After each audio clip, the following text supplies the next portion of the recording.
We're good to go. Okay.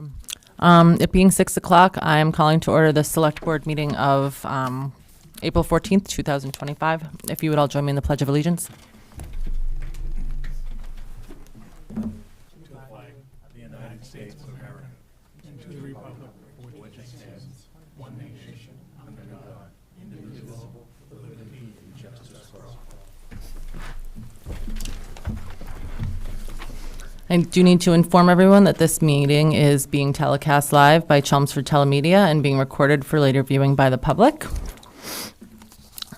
And with that, the first thing that we have on our agenda is public service announcements. Pat? Hello, everybody. Okay, so tonight we have Join Chelmsford's Townwide Cleanup, April 19th to April 27th. Pick up yellow bags at DPW on 9 Alpha Road between April 14th and April 25th. Together we can keep Chelmsford a clean and litter-free place to live, work, and play.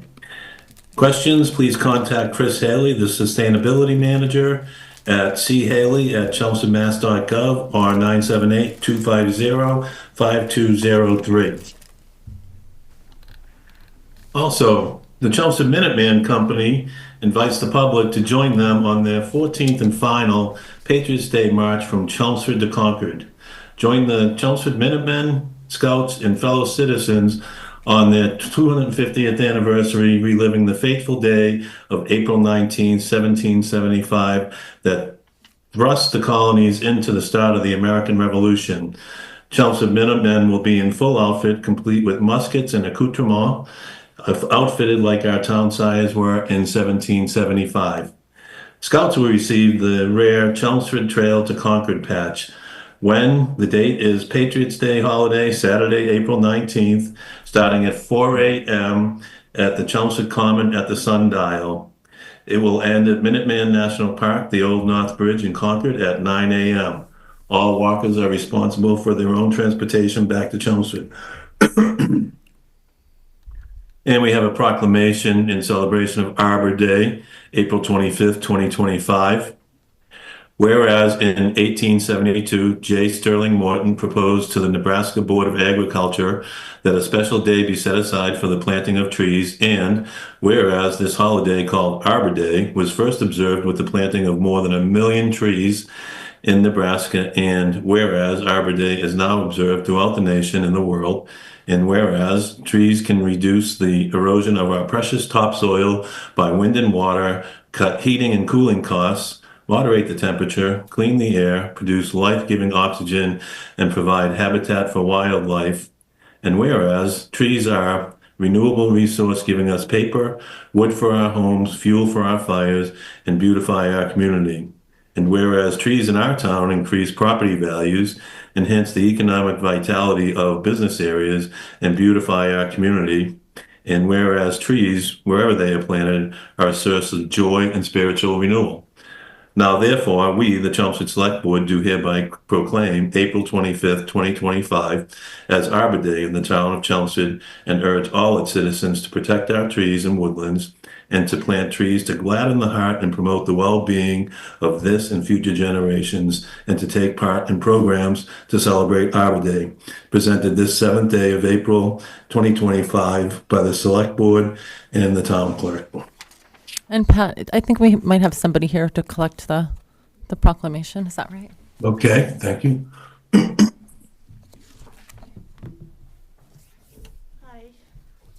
I'm Kate Crawford from Chelmsford Garden Club, and this is Lisa Grasso from the Barrett Byam House, head of the president of the Historical Society.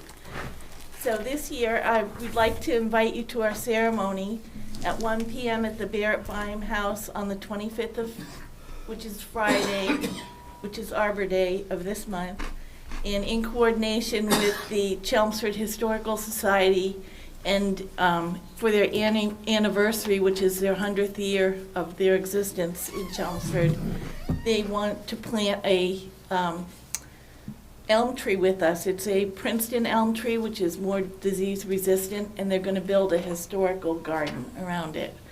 So I have some flyers for you if you want. Thank you. Yeah, thank you. remember the date Thank you. and the time if you can Thank you. come, which would be lovely. And I will Thanks. invite the tree committee also. Thank you.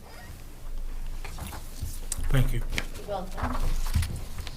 If you'd like, I can say a few more words. The concept is to create a ceremonial garden to celebrate the 100th anniversary of the Garden Club, the 100th anniversary of the Historical Society, which is upcoming, and the 250th anniversary of our participation, and eventually our 250th birthday next year.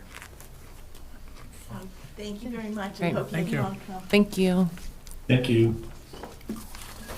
Okay, moving on with some more announcements.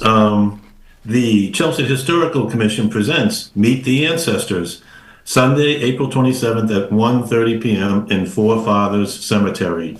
Pre-registration is required for this event. The Chelmsford Historical Commission invites you to a special family event. The Historical Commission will be giving daytime guided tours for families. Young children are invited. Although the event is free, attendees must pre-register. Check-in will be at the 1802 Schoolhouse. Every 15 minutes, a group will begin their guided walk. Attendees should be prepared to walk on uneven ground amongst headstones and footstones. No pets allowed. Young children must have an adult. Please be mindful that this is a final resting place and should be respected. For reservations, call Linda Prescott at 978-250-1763. Our spring annual town meeting is coming up on Monday, April 28th, 2025 at 7:30 p.m. at the Senior Center on 75 Groton Road. The spring annual town meeting will convene at 7:30 on Monday, April 28th at the Senior Center at 75 Groton Road. A copy of the spring annual town meeting warrant is available now on the town's website. Any resident of the town who is not an elected town meeting member may attend sessions of the town meeting and participate in question and answer and discussion portions of the proceedings. Links to the town meeting presentation document and the Finance Committee's warrant book will be found on the town meeting webpage at least 1 week prior to town meeting. And our final notice tonight is the town would like to hear from you. Help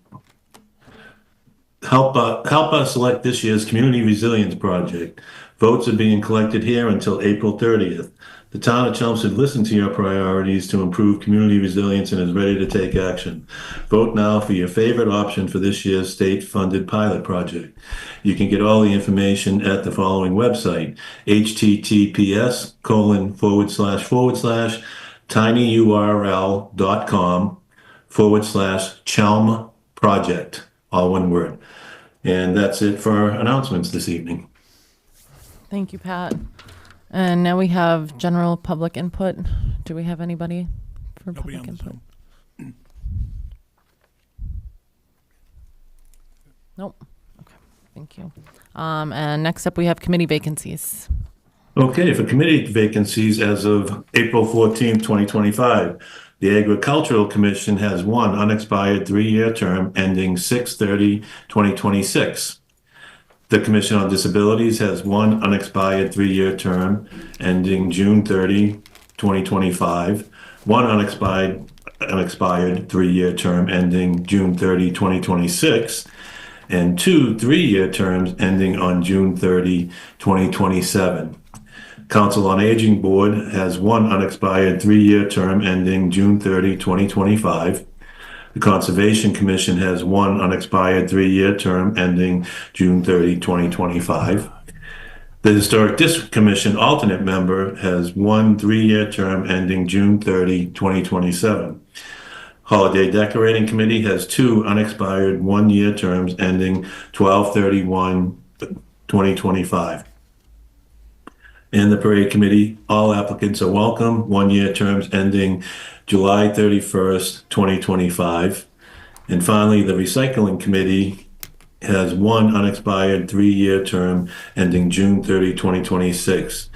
If you're interested in serving on a town board or committee, please complete an online application available at the town website. For more information, please contact the town manager's office at 978-250-5202 or tmoffice@chelmsfordmass.gov. Thank you, Pat. Next, we have interviews and appointments for the Diversity, Equity, and Inclusion Committee. We have an unexpired 3-year term ending June 30th, 2025, and an unexpired 3-year term ending June 30th, 2026. And I think we have 3 applicants that are here to talk to us today. I don't know if you'd each like to come up to the mic and introduce yourselves and tell us a little bit about why you are interested in being on the committee. We do have people here, right? Yeah, Okay. nobody wants to be first. Hi. Sure. Go on. Come up to the, go to the podium. Oh, okay. Yeah, I can. Are you Jeff or Douglas? Jeff? Oh, you're Doug. Yes. Oh, Doug. Hi. Nice to meet you. Hi, Jeff. Hi. Hi. Do you want to go start with questions, or do you want me to? Um, No, I don't think Tell we us- have tell- questions. Just tell us about yourself. Yeah, you your can interest just- in the committee. Okay. I retired from Suffolk University 3 years ago, where I was, for a good share of the time, director of a Master of Public Administration program. On 2 occasions, I directed reaccreditation. And the second time that I directed reaccreditation of the program, diversity, equity, and inclusion was a required part of that accreditation document.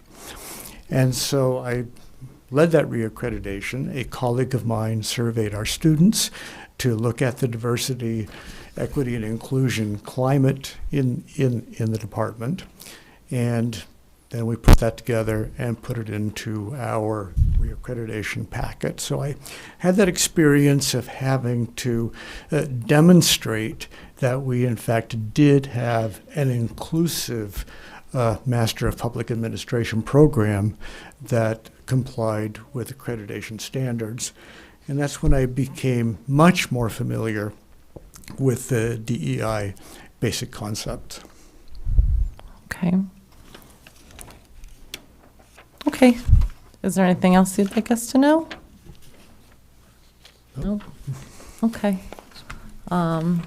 We have Jeff. Jeff, would you like to come up and tell us a little bit about yourself? Thanks. Thanks, everybody, for having me. I appreciate it. Let's see, I'm Jeff Solomon. I have lived in Chelmsford since 2000, so a quarter of a century now. And I'll talk just very briefly about sort of more of a personal aspect and then more of a professional aspect. And that is, I can't think of anything more fundamentally important than making people feel welcome and included for who they are, for their identities, the way they were raised, whether it's race, religion, or ethnicity, or anything else for that matter. And I would be honored to serve on the committee because I think that this committee is a really terrific way of helping to ensure that the town is viewed as a diverse and welcoming place. I think it's good in so many ways, economically, sort of, culturally, to be known that way, and it might attract other people to the town if it's known as such. In terms of my one other personal piece is, as somebody who grew up in a minority community, I've always been very sensitive to what it's like to be different and not fit within the majority. So I understand that experience very well. That's part of my motivation for wanting to be part of the committee. The other thing is professionally, I've devoted my life to performing work that is designed to match systems and services to people's needs and concerns. So for a long time, I've conducted research in healthcare, on improving relationships and conversations between doctors and patients, especially when patients are from minority groups and have worked with doctors on improving listening and communication skills with those patients. I've also worked in education, both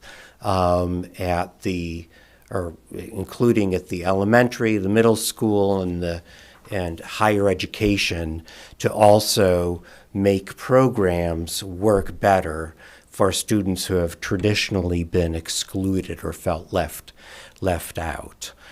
So my focus has been very much on human-centered practices, and even now in my current work, I work as what's called I do user experience research for an insurance company, but the whole purpose is to make the company's digital projects and products better fit the needs and concerns of customers. So I interview customers to find out what they really need, listening to them very carefully, and making recommendations to the company about changes that can be made to make a better experience for them. So that's it in a nutshell. As I said, I would be honored to serve and happy to answer any questions you might have. Okay. Does anyone have any questions for Jeff? Sounds good. Okay. Okay, thank you. And we have Marjorie also. Is Marjorie here? No. Marjorie's not here. Okay, not on Zoom. There was somebody on Zoom earlier. No, Charlene's on Zoom, but she's for the. Oh, okay. strategic Okay. plan. So nobody else on Zoom? No. Okay. So we have 3 applicants for 2 positions. I'm not sure how the rest of the board feels. I'm inclined to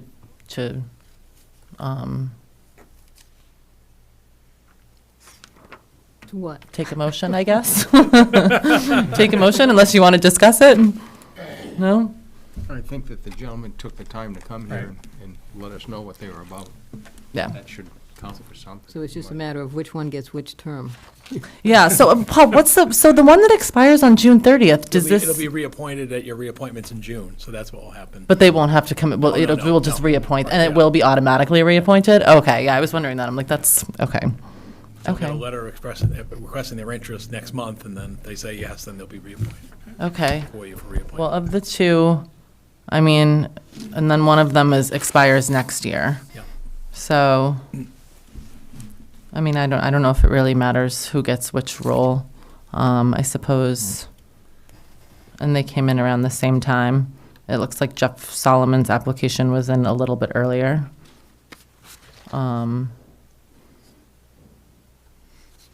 So maybe we give him the longer role if he'd like it. Sure. I don't know if it really matters, but flexible. okay. I will make a motion to appoint Jeff Solomon for the longer serving role on the Diversity, Equity, and Inclusion Committee, as well as appoint Douglas R. Snow to the Diversity, Equity, and Inclusion Committee, as noted. I'll second it. Does that work? Yeah, so Doug will be appointed for the term ending June 30th, 25, and then Jeff for June 30th, 26. That's Okay. how I understood it. Yep. Okay, and we're going to do a roll call vote. Pat Wojcik? Yes. Pat Maloney?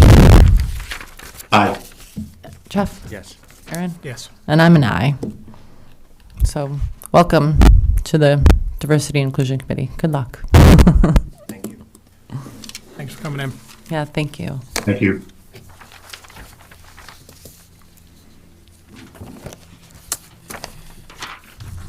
Okay, next up we have reports and presentations. Yeah, we have our consultant, Charlene from Berry Dunn. You can turn, oh, she's already got her camera turned on. Charlene, I have the PowerPoint in the board's packet and on the screen here. You can just tell me when to turn the slide. And then we have, obviously, Aaron here at the table, and then Mike Rigney is back in the audience as well. So, good evening, Charlene. You want to just present the strategic plan to the board? All right, thank you. Good evening, everyone. Thank you for having me. My name is Charlene Pittiom, and I'm a manager with Berry Dunn, leading the strategic planning project for the town. I'm excited to be here with you all to present the strategic plan this evening. Oh, if I can get the next Oh, slide, sure. please. Great, thank you. So I wanted to just kind of take a step back and give everyone an overview of the strategic planning process. I know we've been going at this for about a year, so it's always good to kind of take a look back. So we had a 4-step or 4-phase process, which first include doing some project planning and initiation. And I really involved Barry Dunn getting to know the town by requesting information, but also developing a stakeholder list that we'll be using to identify who will need to be included and involved as part of this process. From there, we did some additional community engagement planning and got into the stakeholder engagement phase, which really involved getting to interview stakeholders and getting to kind of hear their thoughts and feedback about their vision for the town. Then that phase culminated in what we call an environmental scan, which I'll describe in the next slide here, but essentially was looking to describe and kind of synthesize all the information that we gathered through the stakeholder engagement. And then phase 3 was looking at the strategic plan development. So that was really putting all those pieces together into a draft document that will be reviewed. So those were reviewed by the strategic planning committee until we came to kind of a cleaner draft that we'll be sharing with you all tonight. And then step 4 is really helping to make sure that we are thinking about implementation planning, right? Because the last thing we're going to do with the strategic plan is coming up with a pretty document that ends up sitting on the shelf. So we really wanted to make sure that that's also included as part of this process. So as far as an environmental scan and what that is, this is really seeking to give us a foundational understanding of the town before embarking on the development of the strategic plan. So this really lets us know what the town does really good and then what it needs to improve on. So we do this through various means, such as interviews with internal and external stakeholders, as you can see here on the wheel. But in recognizing that people desire to engage in different ways, we also use different methods, such as a community online website for surveying. We had an idea as well as conducted 3 in-person community forums and coordinated efforts with some of the other planning that the town was doing to make sure that we are involving people in different ways. We actually also did host a community ice cream event social, which was really well attended as well.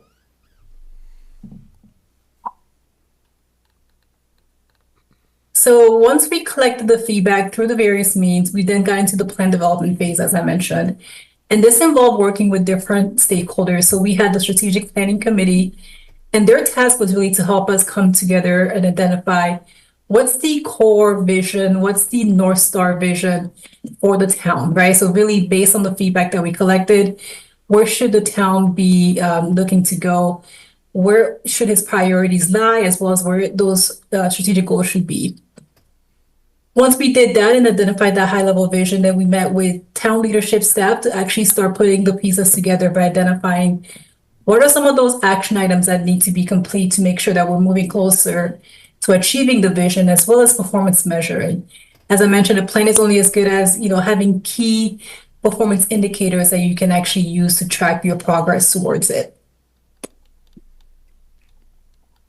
So now we're going to start getting into the actual content of the plan, which is exciting. But before that, I just wanted to kind of ground our understanding of first what a mission vision statement is, as well as guiding principles.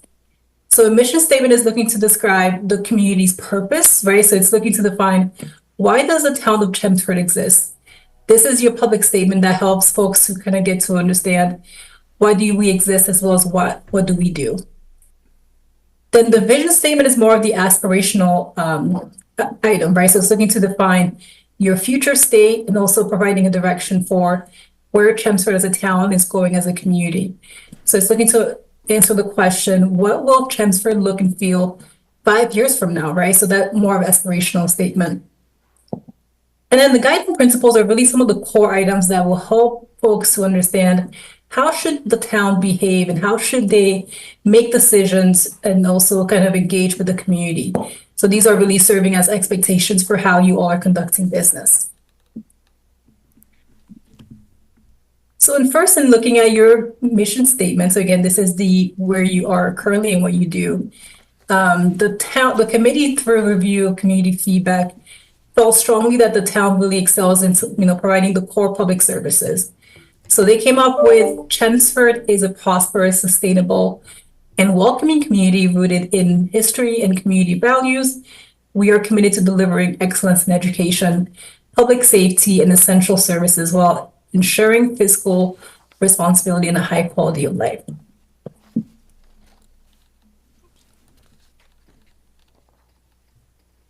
So then for its vision, the committee really wanted a vision that reflected, that the town should continue to do what it really is good at, right? What it excels at currently, but also thinking about how it can continue to be adaptable to the changing world around us.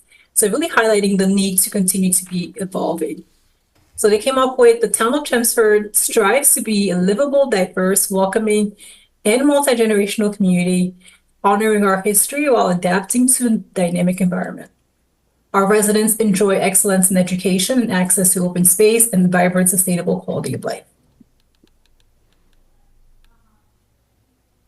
So as far as those core values, the committee ultimately came up with 4 core values. It really here looking to indicate and, some of the things that the committee felt really strongly about, such as dynamic, right? So that's being highlighted here again, as it really demonstrates that desire to continue to be proactive rather than reactive. Then we had inclusivity and engagement, integrity, and lastly, responsibility.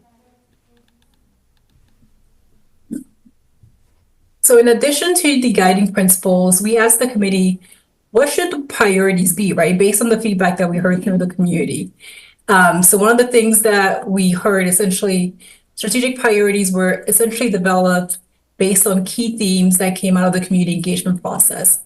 So in which we heard that traffic congestion, aging infrastructure, as well as some concerns over growth, as well as planning, essentially for financial future, and the lack of community engagement were some of the key areas from the community. And the committee ultimately came up with these top 5 priority areas for the town to focus on for the next 5 years. So those priorities included community engagement, high-performing government, infrastructure, managing growth, and lastly, quality of life, really reflected some of the things that we heard from the community members.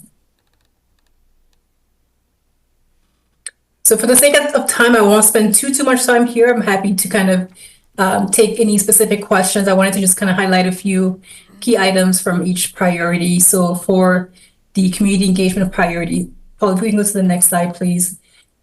Some of the key things that we see here is that this was really, based on identifying action steps that the town would be moving closer to achieving that vision, right? So this really highlighted having to develop and establishing a task force to really evaluate what the town's needs are in terms of community engagement, right? As those needs are constantly changing and what that could look like effectively. And then the goal was that once this task force is developed, they would then be providing updates to you all as a select board of some of the strides or some of the progress that they were making towards this specific objective.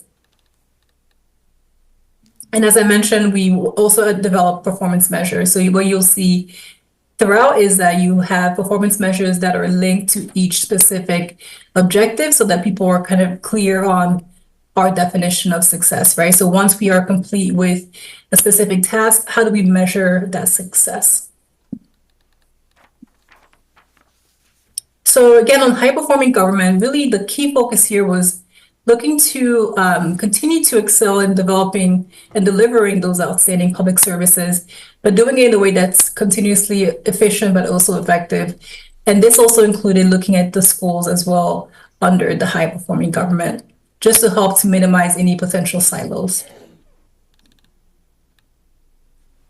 So I know there's a lot here. I won't plan on reading them all, but this really just seeks to highlight that the key objectives here are focused on improving educational opportunities, enhancing public safety, increasing operational efficiency in the town, but also including partnerships, right? So how do you leverage your partnerships between the schools or vocational institutions while strengthening your community relationships as well as supporting employee development?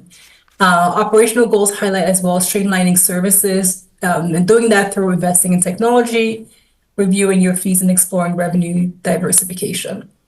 Really aiming to improve transparency, cost efficiency, as well as the resident satisfaction. And then the performance measures, again, you'll see those were essentially tied back to the different objectives that we saw on the previous screen. Next slide. So here on infrastructure, we heard quite a bit about, traffic congestion, but also the aging infrastructure. So ultimately, the goal with these was to ensure that as the town is, developing infrastructure that's supporting the well-being of the community, but also looking to maintain the current infrastructure as well. So these were actually the performance measures that came out of these discussions. So it includes things like looking at the fire stations, it includes things such as, looking at the school's feasibility study, right, to make sure that, the town is looking at improving those aging infrastructures from the school.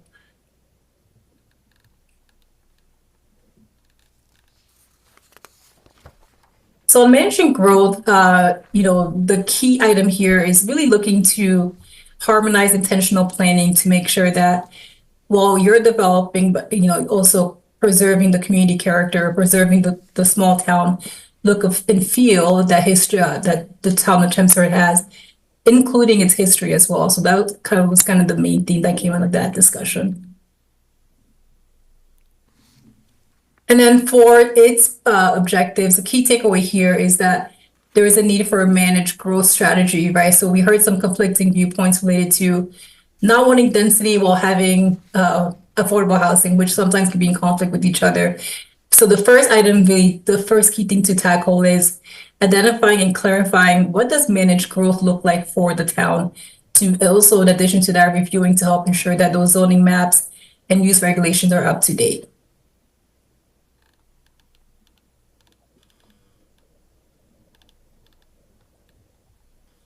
And then last but not least, we had quality of life, right? So who doesn't want to continue to improve their quality of life? So the committee felt really strongly to have this year as a strategic priority to make sure that, you're continuously promoting a vibrant and a safe community so that people can have access to those essential services that you provide really well. And then for those priorities, I wanted to highlight there was a strong recognition that mental health and substance abuse is a challenge for the town. So that really came out here as one of the objectives, but also balancing this with promoting physically healthy lifestyles and promoting activities that bring people together in the community and really speaks to that community belonging and the feel that we get from the town of Chelmsford. So, and just to wrap up, a few next steps here. The goal, now that we've gotten to this point, is to get the select board's blessing on the strategic plan. And then Barry Dunn is working with our designer, as well as we'll be working with the committee tomorrow to finalize the actual design of the plan. In addition to that, we'll also be working to develop tools for performance monitoring. And what that looks like, it's essentially an implementation plan that will seek to identify who the key resources are, what the timeline for reporting is, just to make sure that the strategic plan is broken down into pieces that will be easily implemented. And then the plan will be to start the implementation at the start of fiscal year 2026. So that's all I have this evening. Happy to take any questions. Where it would go from here, as Charlene mentioned, is the board adopts the plan this evening. The next step would, as noted, would be tomorrow night. The strategic plan steering committee would finalize the design document of the plan at town meeting. In 2 weeks from tonight, we would, under town Article 1, town reports, we would just provide a very brief, a few slide summary, letting the community know that the report has been completed, strategic plan is in place, and and obviously provide a link for how they could have accessed the document electronically, and then, as noted, the focus then pivots towards implementation, integrating the strategic plan into the town's activities, starting with the new fiscal year, and obviously some of those would pertain to this board, and as Charlene noted, some other boards and officials in the community. Because the key is, as she noted in her presentation, is we don't want a document that's accepted and put on a shelf. We want to basically utilize this as part of some of the core things that are underway in the community, such as the school projects and so forth, to advance us and give people a clear direction of where we're going in the years ahead. So I don't know if you have any questions. They said Mike Raisbeck is here. Yeah, Mike Raisbeck. I got it wrong the first time. Sorry, Mike. And Aaron here is from the committee, and and like I said, the committee's met for over a year, and we're sort of at the end of our process, and I think we've been well served by Barry Dunn in this process. And for a reference sake, the town of Westford was sort of a few months ahead of us in the process, and I've looked at their document, and I think we fared really well. I guess if there's one suggestion I would make, it's under strategic priorities. It's on slide. It's on page 17. I don't know what slide that would Slides. be. Okay. Under high-performing government performance measures, it suggests the select board, town manager meeting with the school committee and superintendent on a semi-annual basis. Remember many years ago, we used to have what we call leadership meetings, where there'd be like 2 members of the select board, 2 members of the school committee, the superintendent and town manager, and maybe somebody from the finance committee that would meet periodically to kind of review things. And I kind of think a committee like that would do this more effectively rather than having the entire select board, the entire school committee, and others. Because sometimes when you get a group that large, it can become unwieldy. And I don't know, just a suggestion that maybe for those first 2, both of the school ones. This sounds an off. Remember a couple of years ago, we had the conversation about like a round table, like once a year, where like a representative from all of the boards and this- committees. but It this- sounds those were similar to committee that. chair so- meetings. That was different, yeah. Yeah. But Right. I mean, with Neshoba we basically felt we would meet with the superintendent of Neshoba and the 3 Chelmsford reps, because obviously we're not going to meet with the entire Neshoba Right. school committee. Right, yeah. And then I think, that's sort of that group that you described, Pat. Right. I think with the school committee and select board in the room, it would be a little more intimate and smaller than the tri-board meeting where it is unwieldy.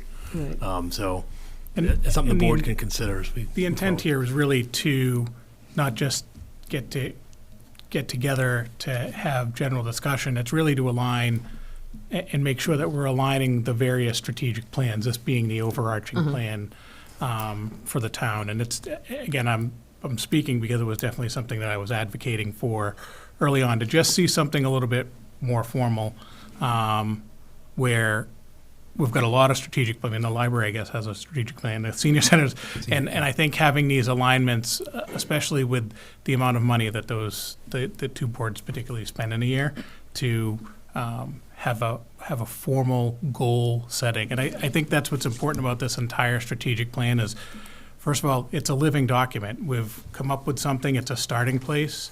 It's going to grow and evolve. It's going to get, adapted over as the 3 to 5 year cycle moves along.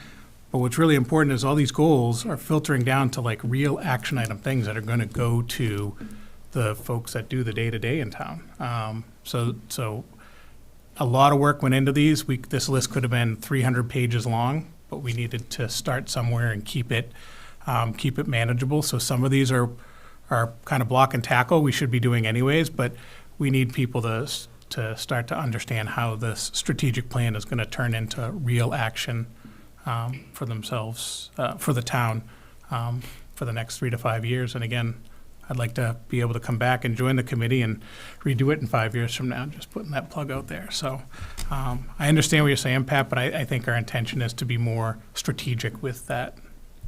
Okay, I mean, discussion. And I wasn't a part of the prior ones, so Yeah, maybe they and- were. Right, and I just kind of suggested that because I think with a smaller group, sometimes you can get more candid reactions Sure. than having, 12 people Yep. around a table, if there's 5 or 6. Yeah. But just a suggestion and, whatever works. That's a good suggestion. It is. Yeah. Well, like the sign up above my mother's kitchen always said, God so loved the world, he didn't send a committee. Yeah. And as far as the implementation committee, how will that be assigned? Yeah, I mean, we'll bring it back here in terms of the formal designation of a committee. We expect Aaron as the liaison, would sort of be the person, select board rep on that committee, and then I think we'll sort of just populate it. And some of it goes to staff, and some of it we want some members of the community, volunteers, board members and such to be part of that. So that hasn't been finalized yet. Will the existing committee still exist? No, they're done. Oh, They're so done. As so of- as of maybe tomorrow it'll night, kind they're of done. transition into the Yeah. implementation Yeah. committee, actually. Yep, some, right? some may want to, some may not. Yeah, kind of like the master plan that goes Yep. into an Yeah. implementation, master plan Exactly. implementation committee. Yep. Okay. I mean, other than that, I think it's, very comprehensive and very well done. I would agree. Does anybody else have anything? Matt, do you want to just have a motion? Just to say So the we need board a adopt- motion to vote to approve? Yeah, Or adopt, vote to Okay. adopt the plan? Yep. Okay. Okay. I'll make a motion that the select board accept and adopt the strategic plan as prepared and presented by Barry Dunn. I'll second. Okay, we have a motion and a second, and we'll take a roll call vote. Pat Wojcik, Yes. Pat Maloney, Aye. Jeff, Yes. Aaron, Yes. and I'm an aye, so the motion passes 5 in favor, 0 opposed. Thank you. Charlene. Thank you, Charlene. Thank you, We'll see you Charlene. tomorrow Thank you, night, Darlene. the final meeting. Thanks, everyone. Have a good rest of your evening. Thank you. Okay, next up, we have approval of proposed collective bargaining agreements. Yeah, thank you, members of the board. I'm bringing to you for approval, formal approval this evening, collective bargaining agreements with the town's three police unions. The Commanding Officers Association, which is the Lieutenants Union, the Superior Officers Association, which is the Sergeants Union, and the Patrol Officers Union. Sort of just a little bit of background for the board and those watching.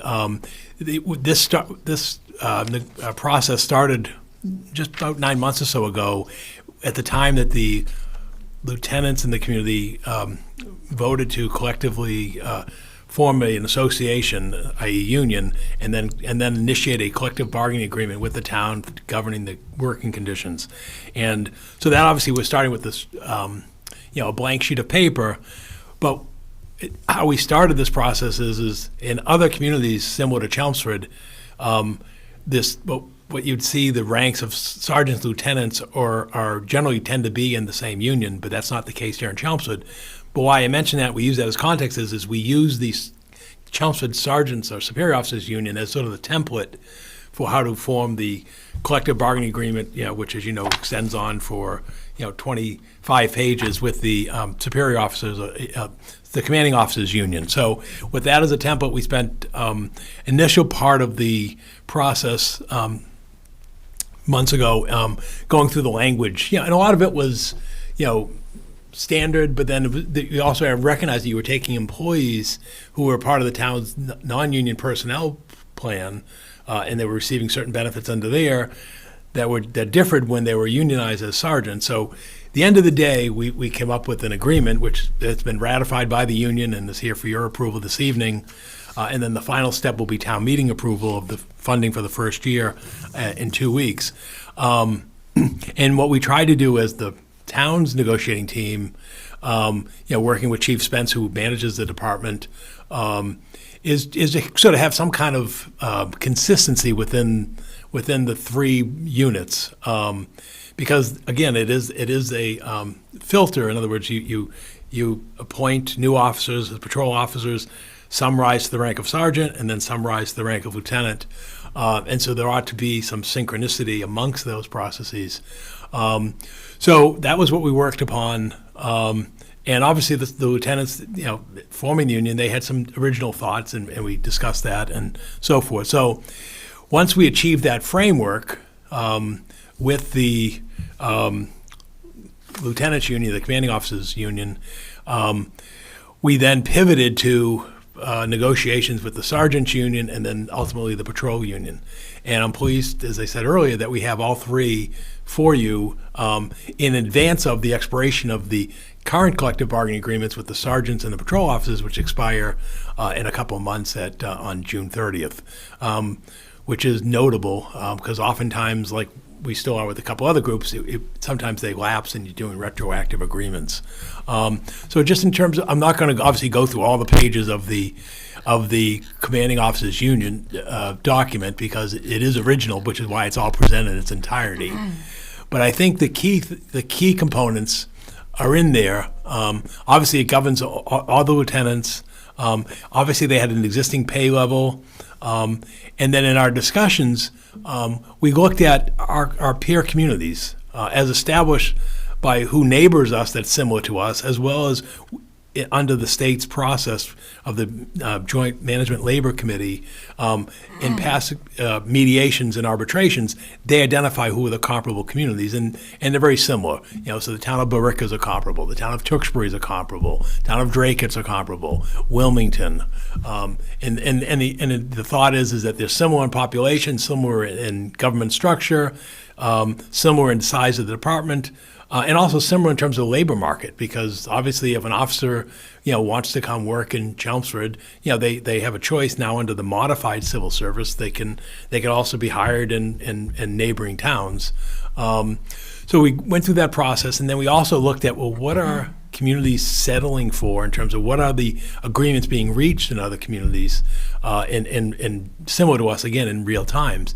And the thing that's unique is we've seen by the mediation, arbitration, and settlement process for police officers, the big change since the last agreement was this police certification or the post certification, peace officers, training requirement, and arbitration awards and settlements have provided compensation for the new requirements for the officers and superior officers under that law. So that wrapped into the settlement agreements. And then again, the other part is the other end of the market, because as I mentioned earlier, at the entry level, with a shortage of labor, the declining interest in terms of lack of lists for civil service, quantity that we had in the past to become police officers in this current world. And also the civil service reform, where now a community like Chelmsford, who is civil service, can hire 50% of your employees not off the civil service list with a fair process. And you have communities like Tewksbury who have exited civil service. So now, long-winded way of saying it's a very competitive labor market. And therefore, you have to meet the market if you're going to either recruit new officers or retain your existing officers. And as the board knows, in recent times, we've actually had 2 transfer of officers, one which was still in its field training from the coming out of the police academy for greater compensation in another community, and then a more of a little longer tenured officer who went, so basically the money matters as well, and to be competitive. So a long-winded way of saying that is the agreements, as you can see, and when you start looking at the amendments, the agreements tended to provide over the 3-year period going forward for the sergeants and the patrol, and for the lieutenants, because they unionized last July, it's actually a 4-year duration. The year that we're in right now, which will go a little bit mostly retro, and then the 3 years ahead. What we saw is under the max 3-year commitments of agreements, the awards out there and the settlements were 2% per year for the post certification. We then, what you see in these agreements is generally a 2% cost of living adjustment. And then there were some issues that were particular to the different groups in terms of longevity, in terms of pay scales.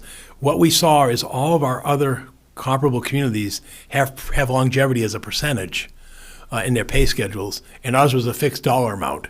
And obviously you can see how that matters, because one's static and one's active. So if you obviously your percentage, as your pay scale increases, your longevity percentage moves with the change in pay scale as opposed to a fixed dollar amount.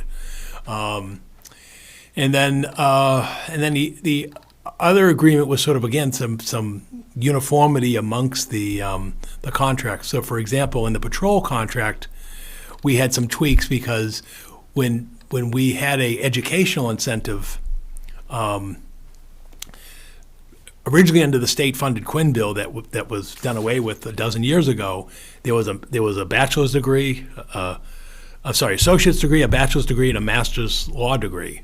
When the state no longer funded it, we basically reinstated for the patrol level an associate and a bachelor's degree at the time, thinking, gee, the master's and the law degree would tend to be for more, for superior officers, sergeants, or lieutenants. Now we're seeing in the competitive world, we have officers and our communities are hiring officers who have the advanced degrees. And again, if you're not paying that additional percentage, which is an extra 5%, you're not going to be able to retain or recruit those officers at the patrol level. So we basically added back to be consistent with the market, the master's degree on the patrol agreement. So that's why that went into effect. And then the other thing is we also revisited the wage schedule at the patrol officers because we found our entry wage was lower than the market. So we ended up doing is we wrapped the post-certification into a new top step of 6% and then dropped the initial step. So therefore our entry wage was meeting the market. And then there was language regarding details in the patrol to match that had been in the other contracts. So that's sort of a summary of the other thing I will note. The final one is the emergency medical technician incentive. Up until now, with this contract, it was the current contract was required that all entry police officers obtain their emergency medical technician requirement. Again, today's market, that's not seen as it's an incentive because you'll get paid for it, but the mandate sort of again puts us at a disadvantage to other communities that don't have that mandate. So we relaxed that and still maintained the incentive, but eliminated the mandate requirement. So that, in a nutshell, is the bargaining. And I guess what hopefully you're hearing from my long-winded discussion is we're very mindful of the market and of what's out there, because just like every other industry and in other parts of the town, you have to pay a competitive wage and be competitive to the market, or again, you're going to have issues of recruitment and retention, not to mention morale. So that's where we're at. So again, I seek your confirmation of this agreement, and then the final step would be at town meeting in 2 weeks. And again, what town meeting does is town meeting funds the dollar amount, which we'll get to in the next article when we talk about the town meeting recommendations. I don't know if the board has any questions. If not, again, we would look for your formal adoption, which again is the necessary prerequisite to get to town meeting for presentation. Does anyone have questions, comments? No. Pat, are you still with us? I'll take a motion. I'll take a motion if you don't have any questions or. I don't have any questions. Can I do this all three at once? Yes, you can do all three at once. Yeah. Okay, I'll make a motion that the select board approve and accept the proposed collective bargaining agreements as follows. The Police Commanding Officers Association of the New England PBA Local 6. Second is the Police Superior Officers Association, New England PBA Local 20. And Police Patrol Officers Association, FOP Lodge 110, as presented. I'll second it. Okay, we have a motion and a second. We'll do a roll call vote. And Pat Wojcik? Yes. And Pat Maloney? Aye. Jeff? Yes. Aaron? Yes. And I'm an aye. The motion passes 5 in favor, 0 opposed. Thank you, Paul. Okay, that brings us to the next item, which is the recommendations at spring town meeting. As I mentioned earlier, and when we were here last week, there were 2 articles that were up in the air. One was the current adjustments to the current operating budget, which we'll go with first. That's Article 2.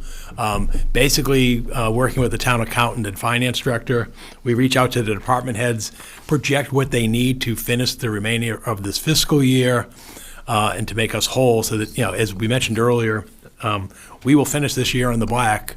But where we adopted this budget, prepared this budget over a year ago and adopted it a year ago, obviously things, happen like any other, financial plan, which caused some adjustments. So what we're seeking this evening is a transfer of $347,500, which we're drawing from the $400,000 Finance Committee Reserve Fund, to the 4 budget line items that are voted by town meeting last spring as presented. Municipal administration expenses, 124.5. Public safety personnel, 21,000. Public safety expenses, 200,000, and community services expenses, 2,000. A little more detail on the municipal administration expenses. The big item there you can see is legal services, town council services. This has been an extraordinary year for legal services, which I think is the first time that I can recall that we've exceeded our budget. A couple factors. One is the rates are higher because of inflation. 2 is it's been a very busy year, not only with the labor negotiations that we talked about earlier, but in terms of 40B projects, special, town meetings and so forth. And it really has been a hefty period. And so, we're seeking the adjustment to the legal services budget to get us through the final billing months. Because again, we'll have the billing month with include town meeting, which could be 3 sessions.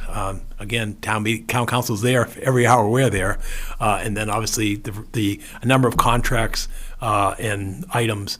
And obviously part of that was related to the transition of council in terms of council's new council. Each council, as you can imagine, like any other attorney, has their own contract form, their own process, their own expertise, and obviously that was a transition, and I think we're smoothing that out now in terms of the legal form. And under human services, professional development, the 13.5, obviously we had a watermark change. Our longstanding 30-plus year HR director retired. We brought in our new HR director, and basically we had to obviously invest in professional development, for the certifications and training that go with the position, as well as memberships and so forth. And then the other one is conservation reservation management, $11,000. The most notable one wasn't on the new parcels. They really had some work to do on some tree removal and other areas on some longstanding conservation lands that were really for public safety purposes, which were a bit extraordinary. Under the public safety personnel services, the seal of weights and measures, the 21,000. You may recall, as we've talked at an earlier meeting when we did the MOU last meeting, we transitioned from a revolving fund to a personnel position, but also we're sort of took on that whole aspect. So this is actually, we're going to we've eliminated the revolving fund, but obviously we didn't have in the budget the fact that we would be employing and being the lead community for the seal of weights and measures for a portion of the fiscal year. So that's the 21,000. And then in public safety expenses in the police department, the replacement of equipment in police vehicles, not only the price of the vehicles go up, but the equipment that goes into them, so that was overdrawn. Contracted services, we had to do some unanticipated contractual professional service work that wasn't foreseen when the budget was developed, and hopefully won't reoccur in the future. And then recruitment supplies again goes to the fact of the extraordinary number of turnover we had in officers, basically due to retirements and promotions and so forth. And so that really is, the whole equipping and everything for new officers, and then dues and subscriptions were, above the budgeted mark.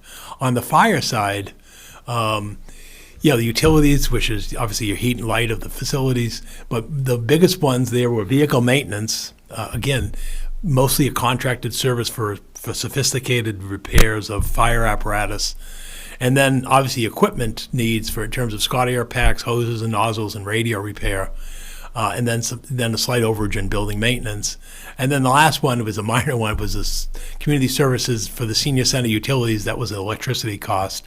The senior center is powered by solar panels and by the traditional grid under our contract. And again, it's slightly over on 2,000, and really was because we really were doing pretty good. We wouldn't have done it except that the sun didn't come out in February, and I think that kind of threw us, because again, $2,000 is not much of an overage.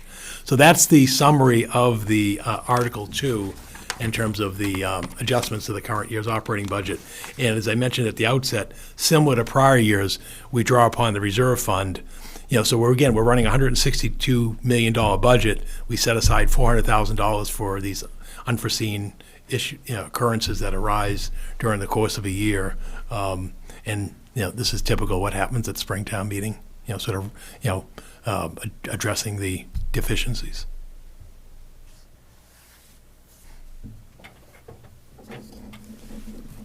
Okay. Does anyone have any questions, comments? Oh. I guess I'll take a motion. Okay, I'll make a motion that the select board recommend approval of Article 2. I get a second. Second. We have a motion and a second, and we'll do a roll call vote. And Pat Wojcik, Yes. Pat Maloney, Aye. Jeff, Yes. Aaron, Yes, and I'm an aye. Article 2 Thank you. approved. Thank you. And then the final article is Article 6, the collective bargaining agreements that we spoke of earlier this evening. Again, working with Chief Spence and Town Accountant Darlene Lucia, we come up with the dollar amounts to fund these agreements. You can see they just exceed over $500,000. Again, on the police commanders, which is lieutenants, we've got the retro for the current year of $37,931, and then the first year of the 3-year period of $80,767.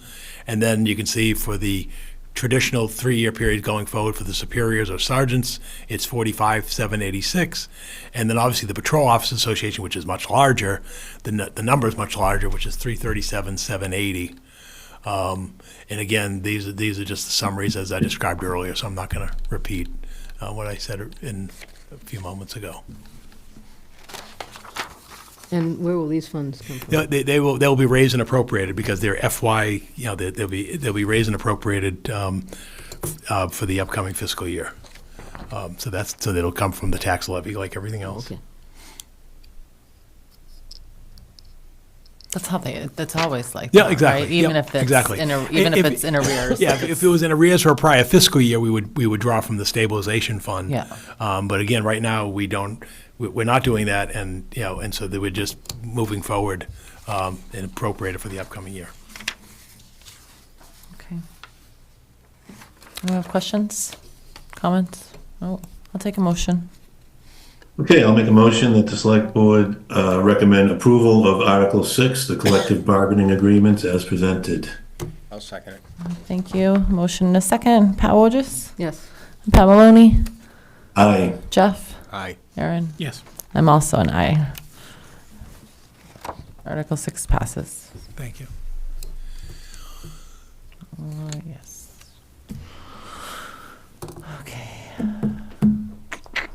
And that's it, right, for warrant articles? That's it for warrant articles, all Okay, done. so now we have earmark requests for the state senate's proposed 26 state operating budget. Yeah, just to put it into context, I think tomorrow will be the release of the House of Representatives' proposed fiscal year 26 state operating budget.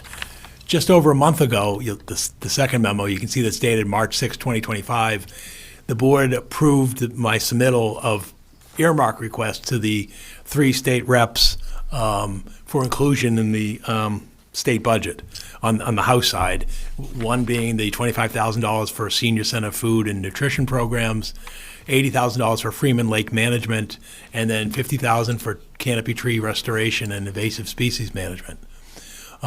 So we expect those will be put on the table by our reps, our 3 reps, because what happens is the budget gets released and then they have till Friday to submit their amendments, and everybody throws everything in, and then they break for school vacation week, and then they come back and they adopt the budget at the end of the month, traditionally by the end of April, and then it gets sent on to the Senate.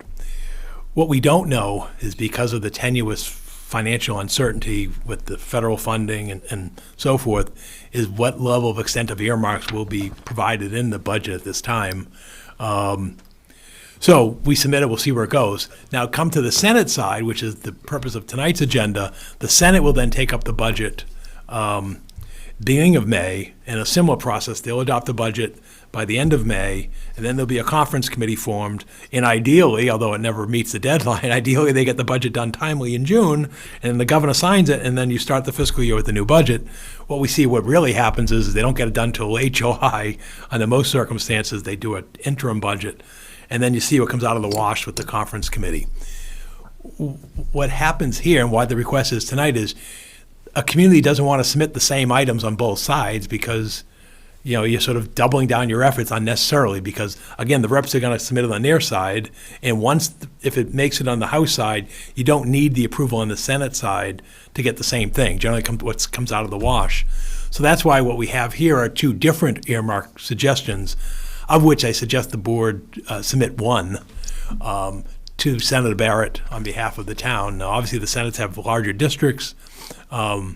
And so working with our Public Works Director, Christine Clancy, the two items that we have for your consideration this evening is a real, much like the other ones are, what we see in real and immediate in the future. One is to conduct a watershed assessment of the Route 110 Chelmsford Street area near Fletcher and Wilson Street. Many of you have been in the community for some time know that when we get heavy, severe, sudden rainfalls, that area floods out. How many times was Hank Hamlin flooded out there, Jeff, at the corner when he was running his business, and it still happens by the gas station. And as the board may be aware, the state is scheduled to improve that road in the next couple of years, and we're working with the town in order to properly design that roadway. And so what we want to do is really get a better understanding of the stormwater drainage needs, because we're sort of taking on the town design of the roadway as opposed to the state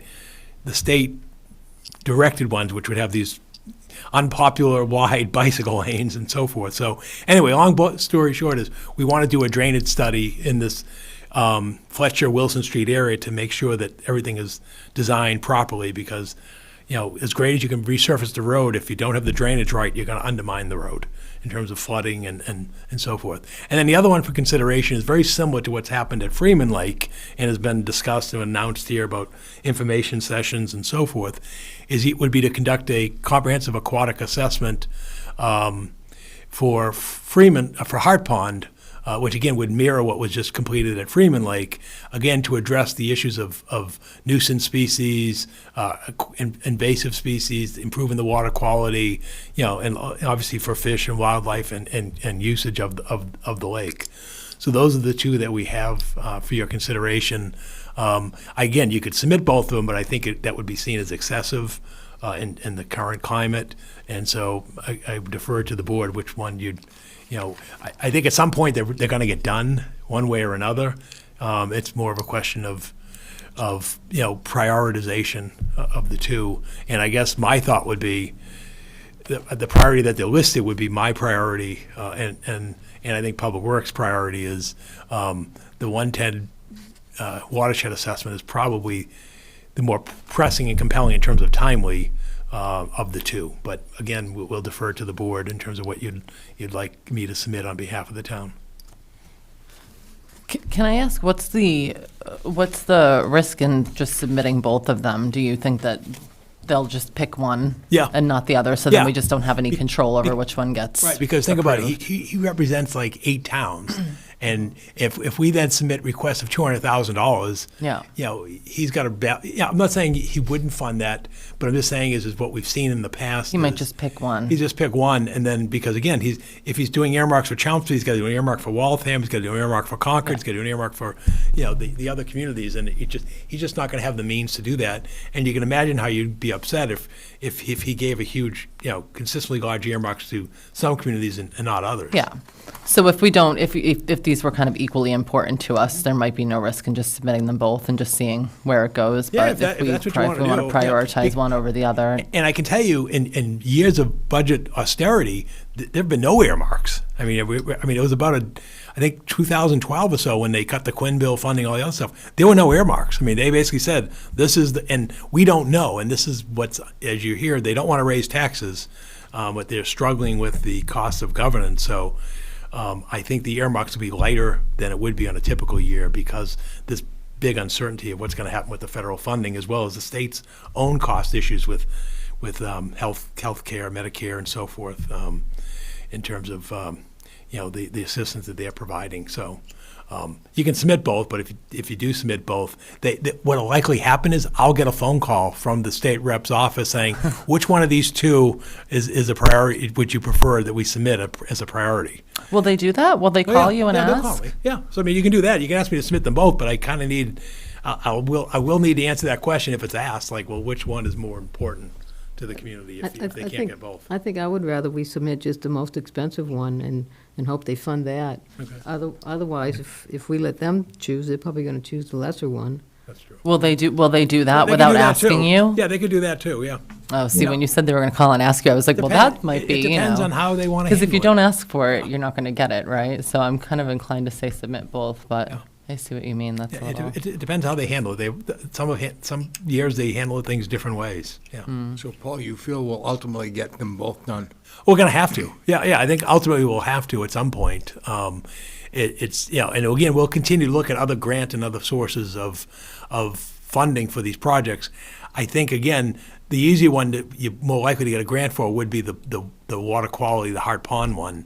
There isn't as much grant opportunities for stormwater drainage assessments out there, so. It's because they don't drive down the road. Exactly. Yeah, exactly. So again, that's why I would tend to lean towards the watershed assessment. And that's also got a more certain and more immediate future with the aquatic assessment at Hart Pond, like at Freeman Lake. If it isn't done this year, maybe done next year, if not the following year. We're going to have to get going on Chelmsford Street sooner than later. So if we chose one to submit, the idea is that if we submit the Route 110 and Hart Pond to Senator Barrett, he's gonna pick one. If we submit and he accepts it, they both go in? Yeah, if they chose to, I mean, but more likely they're gonna choose one, and then the question is we're not guaranteed with certainty that we'll have the choice of which one they would do. Whereas if you submit one, that's what they'll look at. They could just I choose think in the this cheaper case, one, I and then agree we're with stuck with the big bill. Pat. No, go ahead. Sorry, and I then, think in this case, I'd agree with Pat that we just single out Senator Barrett's potential earmark requests. and just choose one of them to send, or send both? No, send both. Oh, that's not what I said. I Oh. thought we should just concentrate on the one, because if we let them choose, They choose the cheaper one. they're gonna choose the $50,000 less one, and if we Okay. have to do this, then I'd rather spend $70,000 than $120,000. Yeah, That's my logic for yeah. that. And, from what we're hearing, I don't think they're gonna be overly generous with earmarks this year, quite frankly, so. Well, people might be asking for a lot though too, because the towns are struggling too, so they might kind of be overloaded with requests, more so than in the past, I'd imagine. Yeah, like they just adopted last week, you may have read that the supplemental budget, which was the balance of the fair share tax for education and transportation purposes.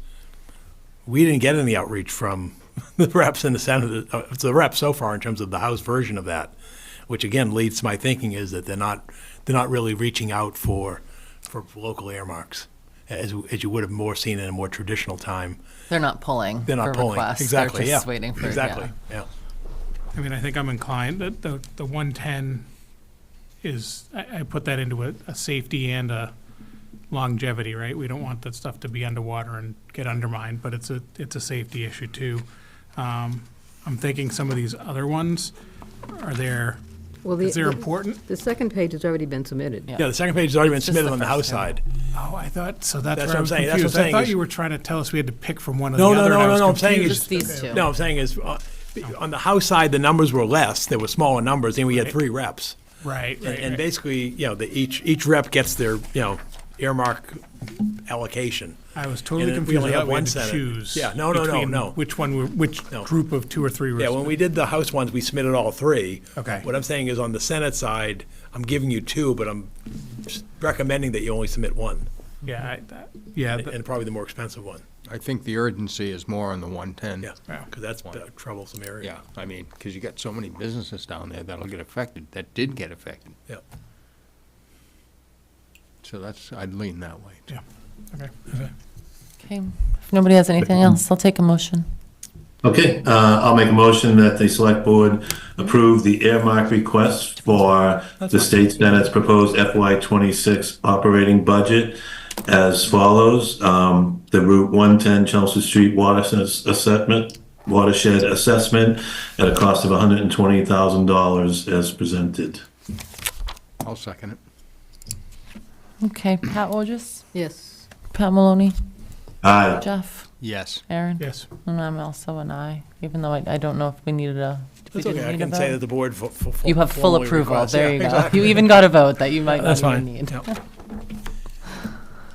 Okay, next up, we have temporary removal of the stop sign at Westford Street and Dalton Road during the I-495 Westford Street Bridge Replacement Project.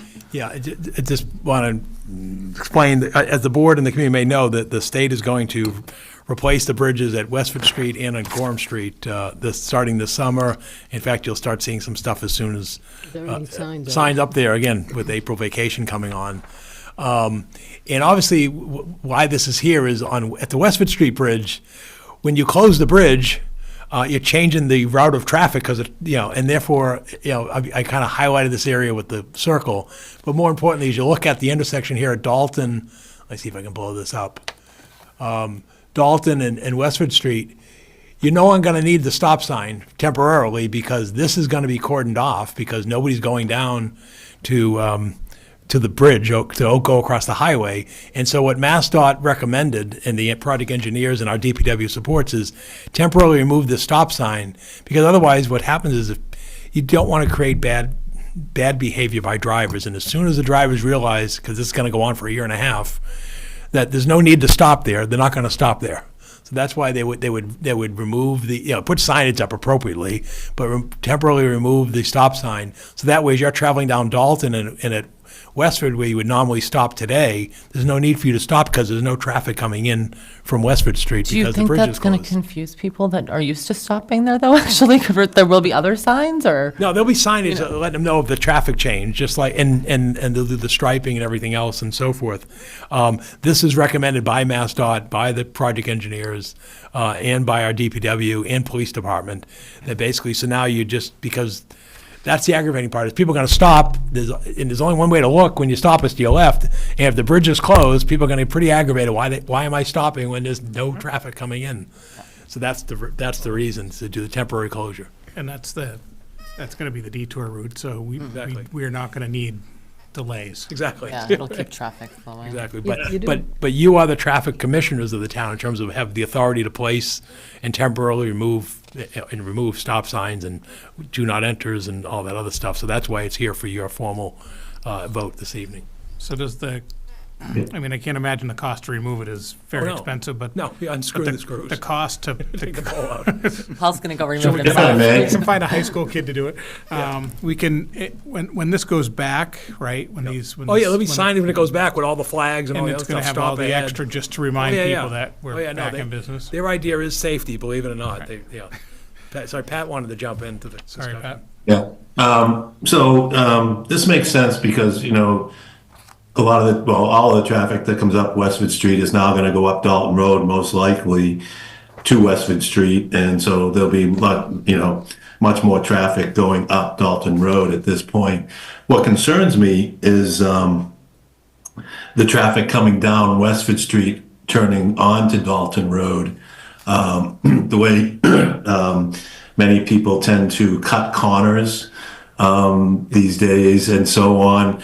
I wonder if there's not, could we put some small temporary plastic posts to, right at the end of the double yellow line there or something, to drive traffic out so that as they come down Westford Street, in many cases speeding, such that we can put a couple of posts there to drive the traffic out and not have them cutting into the lane that's coming up Dalton Road onto Westford Street.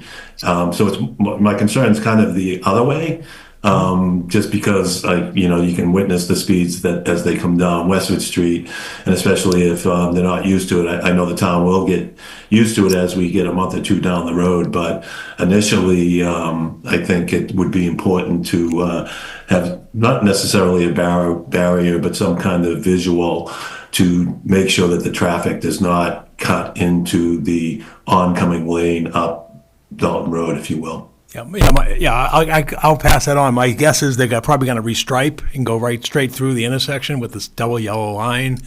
But I'll make sure, and again, I'll pass the suggestion about putting up those temporary Yeah, you know what I mean. barriers, Yeah. like we have over off of Concord Road and Well, the ones that people don't go But through. there are a couple houses between the bridge and What are they Dalton gonna- I was Street. gonna ask that. They're Yeah, they'll clearly be, aware. you're right, they'll be able to access and exit. Like, But the will they point is- have a but it's- stop sign on But it's their got, end? yeah, but it'd be no different than somebody turning into a driveway. It's not meant to be an intersection. So they'll have. And that's an island there, so Yeah. they'd be able to go left Yeah. before entering onto Westwood Street to enter that portion of Westwood Street, I believe. Well, this map, it looks Yeah, like but- there's at least like 3 or 4 down Yeah, there but just between the coming out. bridge. And then what they'll yeah. probably do is they may put it, probably what they'll end up doing is putting will have. They'll have a stop safety sign. Stop sign there so Their they don't end, come out, yeah. yeah. Yeah, I think Yeah, it's that's only- my concern. I'm Yeah, you like, don't want them they blowing need up. some Yeah, sort yeah, of, Exactly. Valid. I mean, there's only 3 or 4 houses, Yeah. but, But it'd be almost more like a common drive coming out onto a road than an intersection. yeah. Okay. Well, to follow up on Pat's point, I see it all the time over here on Summer Street. Like every time I'm coming back, Yeah. somebody's cutting across the The lanes. Yeah, cutting the corner. So I always stop like 3 car lengths back before I ease up. Yeah, because they're taking that sharp left. Okay, Okay, and we need a vote for this, right? yes. Okay. Does anybody have anything else? You're good? Good? All right, I'll take a motion. All right, I'll make a motion that the select board adopt and approve the temporary removal of the stop sign at Westwood Street and Dalton Road during the Interstate 495 Westwood Street Bridge Replacement Project as presented. I'll second it. Okay, we have a motion and a second. Pat Wojcik? Yes. Pat Maloney? Aye.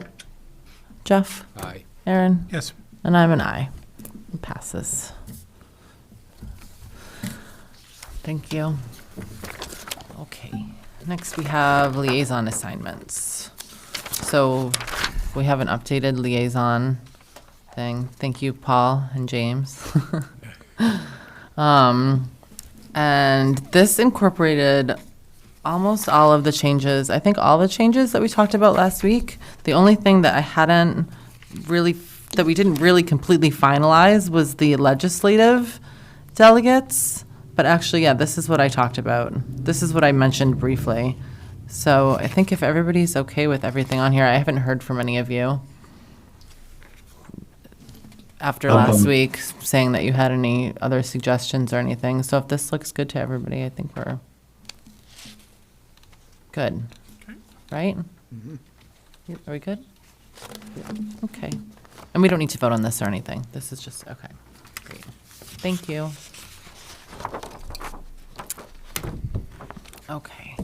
And we have town manager bid awards. Yeah, Madam Chair, I have in your packet a memo and some background information regarding the owner's project manager for the Parker Middle School building project.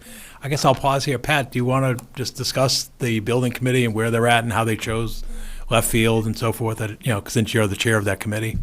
Sure. So we have a 13-member school building committee for a new Parker Middle School, new or renovated Parker Middle School, based on the different options that we may pursue. And so we received 13 proposals. We did form a subcommittee of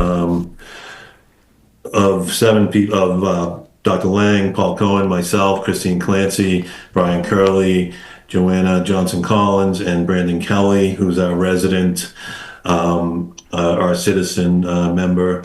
So anyway, through the subcommittee work, we received, I believe, 13 proposals, and you can see the scoring as it was done by each member of that 7-member committee.